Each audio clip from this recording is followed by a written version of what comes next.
The headlights cut through the frozen New Hampshire night.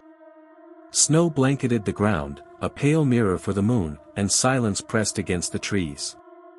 Then, out of nowhere, a car. A black Saturn sedan slammed into a snowbank on a rural road.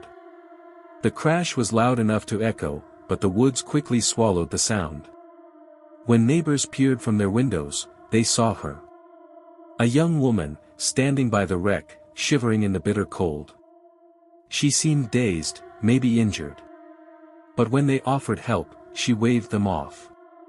"I already called AAA," she said. Except there was no record of that call. Minutes later, the lights of approaching sirens broke the stillness. By the time the police arrived, the car sat empty. The woman, gone. No footprints leading away in the snow. No screams, no signs of struggle. Just a purse left behind, some alcohol containers, a few personal items. That woman was Maura Murray. A 21-year-old nursing student. A sister, a daughter, a friend. And in February 2004, she vanished from that lonely stretch of Route 112, leaving behind one of America's most baffling unsolved mysteries. Welcome to the Crime Ledger, where every page reveals a mystery. Before we dive in, write in the comments section where you are watching from, and if you are a true crime lover, don't forget to like, subscribe and turn on the bell icon, so you will never miss the next true crime stories. At first glance, Maura's disappearance looked like a simple accident. A college student, stressed, overwhelmed, maybe running from her problems. But as investigators began to dig, nothing about this case made sense. Every clue unraveled into another question. Every lead collapsed into a dead end. Who was Maura Murray, and why did she vanish into thin air? She was, by all accounts, bright and determined. Born May 4, 1982, the fourth of 5 children in Hanson, Massachusetts. Her father, Fred Murray, described her as fiercely competitive, strong-willed, and brilliant at academics. She had run track, excelled in high school, and earned admission to West Point. Later, she transferred to the University of Massachusetts Amherst to study nursing. On the surface, her future was set. But in the days before she vanished, cracks began to appear. The week leading up to February 9, Maura's behavior grew strange. She crashed her father's brand-new car after a night out. She lied to professors about a family emergency to avoid class.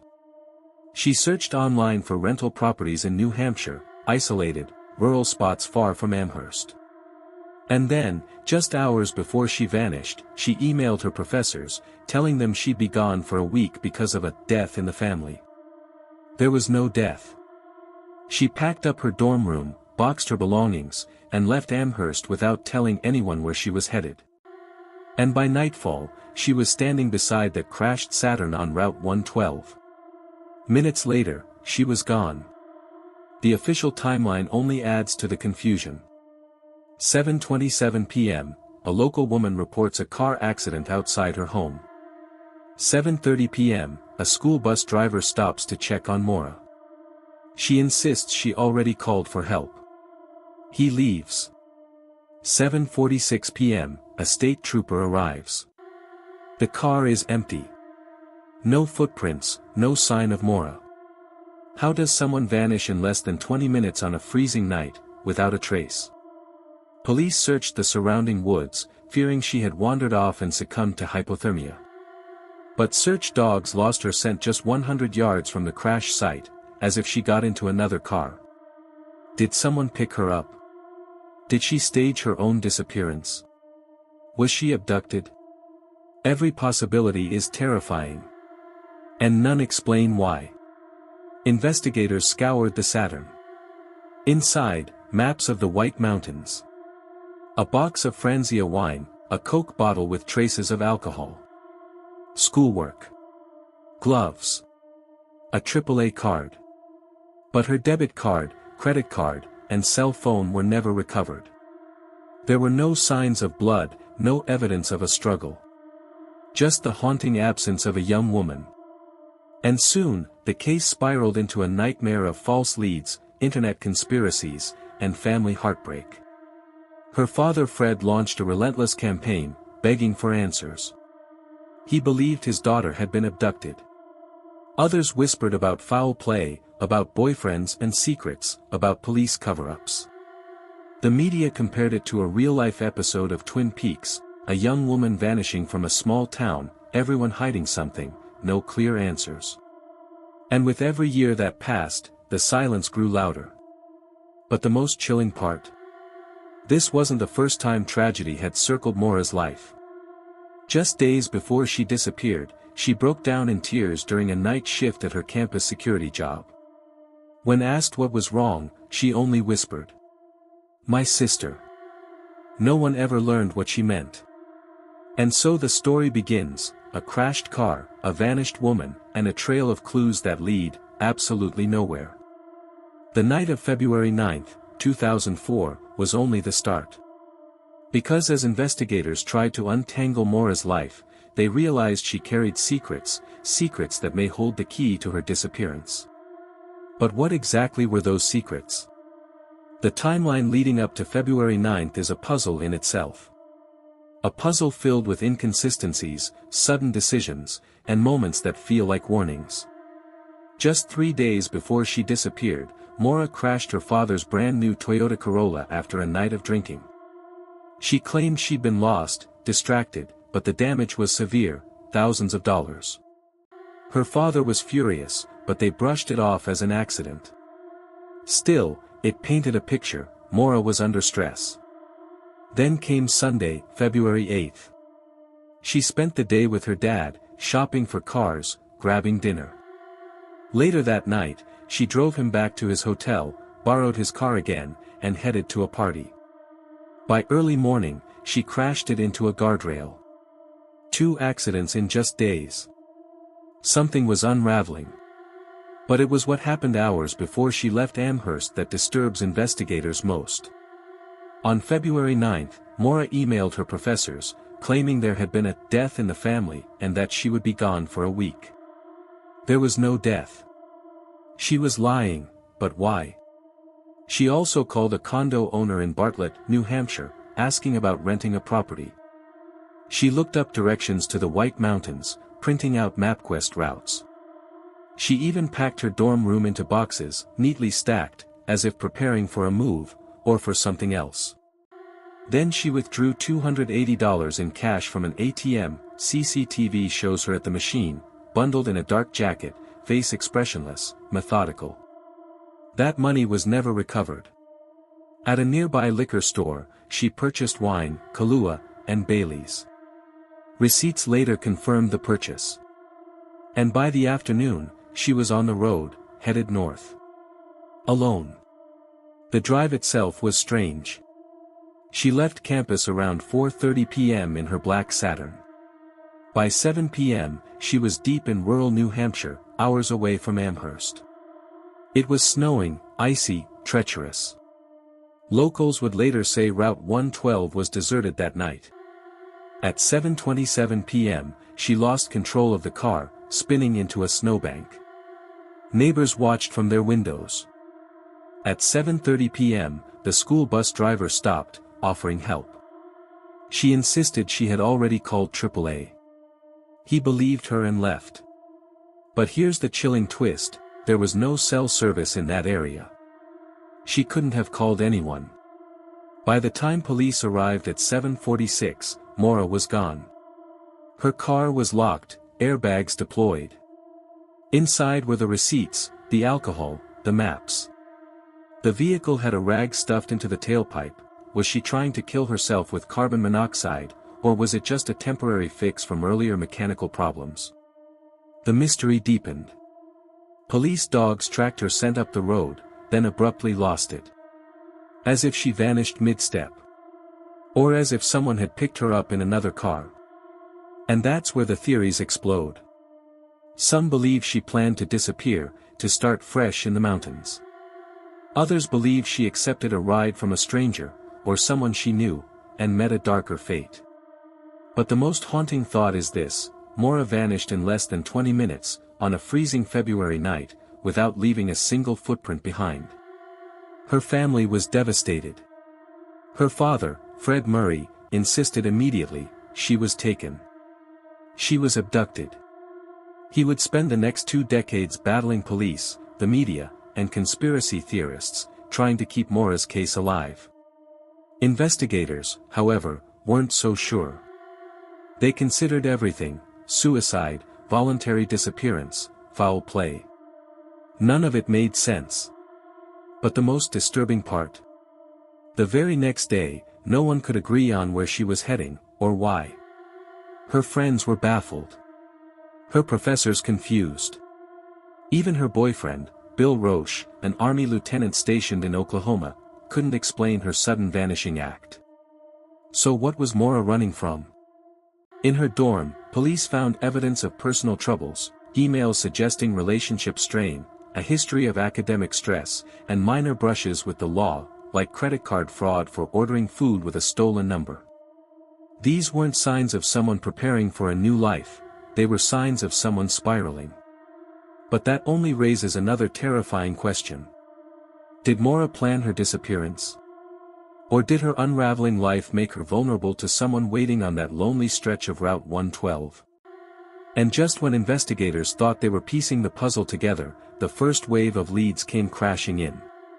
Neighbors reported strange men in the area. Tips flooded the police hotline. Internet forums lit up with wild speculation. Some swore Maura had been spotted alive. Others claimed she was buried in the woods. The search widened. Police scoured rivers, helicopters swept the mountains, cadaver dogs prowled the snow. Nothing. It was as if she had been erased. And then, days later, came a sighting that shook the investigation to its core. A witness claimed they saw a young woman, matching Maura's description, walking quickly down a dark road, just miles away from the crash site. Could it have been her? Could she have been alive, trying to escape? Or was it yet another clue that went nowhere? The witness sighting electrified investigators. A young woman, bundled against the cold, walking quickly down Route 112 in the hours after Maura's crash. It fit her description perfectly: petite, dark hair, alone. But when police followed up, nothing. No proof it was Maura. No one else saw her. Another lead, that went nowhere. And that became the pattern. Every tip that surfaced, every possible answer, crumbled into confusion. The first wave of investigation focused on her immediate circle. Her boyfriend, Bill Roche. An Army lieutenant stationed in Oklahoma at the time. By all accounts, he was devastated by her disappearance. He rushed to New Hampshire, made emotional public appeals, and stood beside her family. But some in the public whispered doubts. Their relationship wasn't perfect. Emails suggested Maura may have been unhappy. Phone records showed calls to another man, her former track coach. Was she seeking comfort, or planning something more? Bill was never named a suspect. Still, suspicions lingered. Then came the neighbors.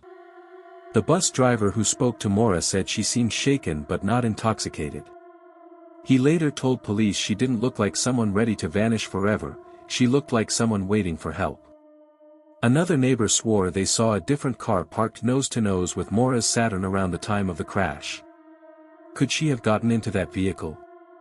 Could that driver be the key? Police never confirmed it. And the neighbor later admitted they weren't certain what they saw.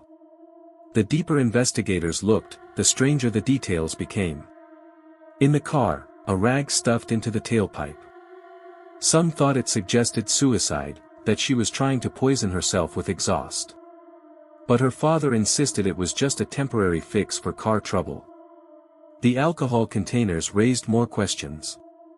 An open Coke bottle inside the Saturn smelled of alcohol. But was she drinking while driving? Or was someone else with her? Her belongings were left behind: schoolwork, gloves, maps. But her debit card, cell phone, and that $280 in cash. Gone. And then there was the phone call. The night Maura disappeared, her cell phone pinged in Londonderry, New Hampshire, hours south of the crash site. But was it her? Was it a misread? The data was never conclusive. Even more unsettling, days after she vanished, someone called Bill Rocha's cell phone using a calling card. When he answered, all he heard was heavy breathing. Was it a cruel prank? Or was Maura trying to reach him? The mystery deepened. By now, the case was national news. Journalists swarmed Haverhill, New Hampshire. Internet forums exploded with theories. Everyone had an opinion.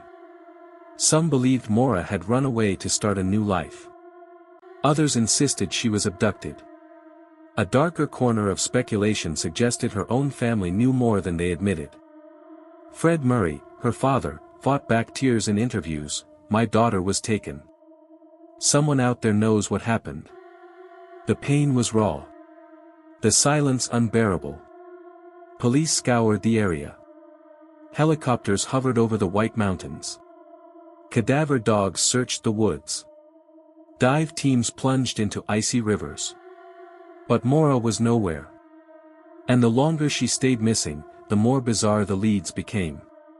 Someone claimed to see her at a gas station in Vermont. False. Another swore she was living under a new name in Canada. False. A man bragged online about knowing where her body was buried. False. Every tip ended the same way, nowhere. Then, 2 years later, another chilling disappearance rattled the region. Brianna Maitland, a 17-year-old girl from Vermont, vanished after her car was found abandoned against an old farmhouse. Her case, like Maura's, remains unsolved. 2 young women, 2 crashed cars, 2 vanished lives. Both in New England. Both within months of each other. Coincidence? Or something darker linking them? Investigators could never prove a connection. But to this day, the theory haunts those who follow the case. The pressure on police mounted. The public demanded answers. Online sleuths tore apart every detail of Maura's life, dissecting her relationships, her secrets, her choices. But in the noise, one truth remained.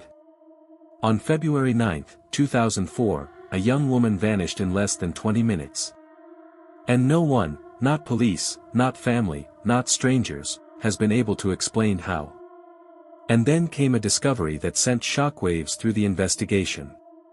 A group of cadaver dogs was brought to a nearby house, just down the road from the crash site. The dogs alerted, strongly, to the presence of human remains in the basement. Police searched the property. Nothing was found. But locals never forgot. To this day, whispers linger about that house. About what might have been missed. Every clue seemed like the break investigators needed. And every time, it slipped away like smoke. The frustration was unbearable. By 2006, 2 years had passed. The case was cold. Until, something resurfaced. A man walking his dog through the woods near the crash site stumbled on a piece of fabric. Torn, weathered, but chillingly similar to the kind of clothing Maura was last seen wearing. Searchers swarmed. The woods were combed again. But once more, nothing. No body. No answers. The fabric was inconclusive. Another clue that went nowhere. For her family, the torment grew. Every false lead reopened the wound. Every unanswered question tore it deeper. And then, in 2017, 13 years later, came the most haunting development yet. A human bone was found near Loon Mountain, just miles from the crash. Could this finally be Maura? For months, speculation exploded online. DNA tests were conducted. The result? Negative. It wasn't her. The bone belonged to someone else. Maura's trail was as cold as the night she vanished. And so, the question remains. Did Maura Murray die in those woods that night? Or did she escape, into another life, another identity, leaving behind nothing but questions? Because here's the chilling truth, every clue in this case leads to the same place. Nowhere. But before we close the file on this haunting mystery, one final revelation takes the story into darker, more unsettling territory. Something uncovered years later, something that suggests Maura's case may not be just about one vanished young woman, but about a system and a community that failed her at every step. 13 years had passed. And then, a bone turned up near Loon Mountain. For months, hope surged. Maybe this was it. Maybe the Murray family could finally have closure. But the DNA test shattered that hope. The bone belonged to someone else. Once again, the trail went cold. But time doesn't silence a mystery like this. It only makes it louder. Investigators revisited the case in 2019, releasing new statements. They insisted they were still actively working it. They retraced steps, re-examined evidence. But no breakthrough came. And all the while, the internet fed the fire. Maura's case became one of the first great internet true crime obsessions. Entire forums devoted themselves to dissecting every second of her last known hours. Podcasts debated theories for years. Documentaries reignited speculation. Some turned it into entertainment. Others treated it like religion. Yet in the frenzy, one thing never changed: Maura was still missing. Her family continued to fight. Fred Murray refused to give up, even as decades weighed on him. He believed someone out there knew exactly what happened. He believed his daughter had been taken. Her siblings held vigils, begged for new leads, pleaded for anyone with information to come forward. But the silence was deafening. Theories multiplied. Suicide. Did Maura drive into the mountains planning to end her life? Her father never believed it. Her friends said she had too much to live for. But others pointed to her stress, her lies, her drinking. Voluntary disappearance. Did she stage everything, slip into another identity, and start over? With her cash gone, her cards missing, and the scent trail ending abruptly, some say yes. But could a 21-year-old really disappear without a trace in the modern world? Foul play. Did she accept a ride that night from someone who meant her harm? Did she knock on the wrong door? Did the house with the cadaver dog alert hide a terrible secret? Each theory seems plausible. And each collapses under scrutiny. What makes Maura's case so haunting is the contradiction. She told her professors there was a death in the family. There wasn't. She told the bus driver she called AAA. She couldn't have. She left her belongings behind. But took her cards and cash. She vanished in minutes. But left no trail. It's a story full of movement that leads to nothing. A mystery that feeds on itself.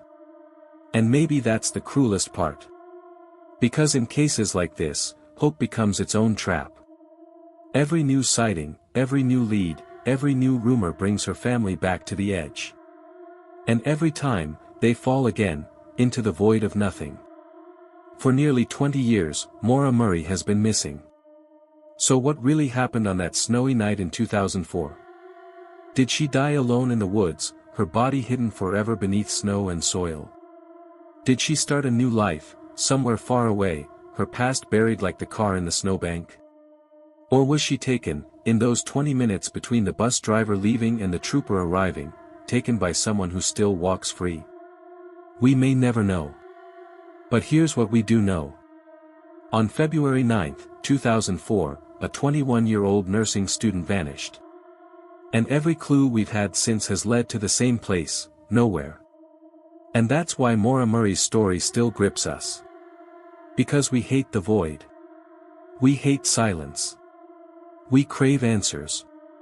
But sometimes, the scariest crime of all, is the one that never gives them. Thanks for watching. Don't forget to like, share and subscribe for more true crime stories told like never before.